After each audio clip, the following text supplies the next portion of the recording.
જસદણના જૂના માર્કેટિંગ યાર્ડમાં ટેકાના ભાવે ખેડૂતોની મગફળી ખરીદવામાં આવે છે, જેમાં મગફળી રિજેક્ટ કરતા ખેડૂતો નારાજ થયા છે. ત્યારે ગુજકોમાં સેલના અધિકારી દ્વારા મગફળીનું સેમ્પલ લેવામાં આવે છે. ત્યારબાદ 130 થી 140 નો ઉતારો આવે છે તે મગફળીને પાસ કરવામાં આવે છે અને પછી ખરીદી કરવામાં આવે છે.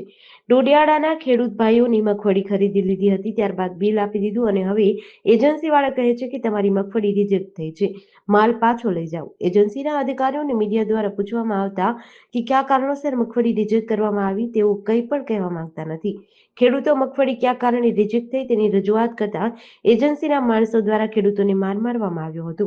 જસદણ મુકામે જૂના એપીએમસી માર્કેટિંગ યાર્ડમાં સીસીઆઈની જે ખરીદી કરવામાં આવે છે, તો બે ખેડૂતોનો માલ રિજેક્ટ થતા અમે એની યોગ્ય તપાસ કરતા ભાઈ કે આનું બીજી વાર ગ્રેડિંગ કરાવો એવી વાત કરતા, તો એજન્સીના માણસો દ્વારા અમને ધાક ધમકી અને મારવા છેલ્લે મારવા લગનની વાત આવી ગઈ કે જો અહીંયા આવીને કાંઈ તમે બબાલ કરી, આ હાલતું છે એ મુજબ જ હાલશે, અમારે કાંઈ કરવાનું નથી. આમાં જો અહીંયા કરશો તો અમે તમને મારશું, આવી અમને ધાક ધમકી મારી અને અમારી યારે તોડમોટ અને મારામારીનો પણ પ્રશ્ન ઉદ્ભવ્યો.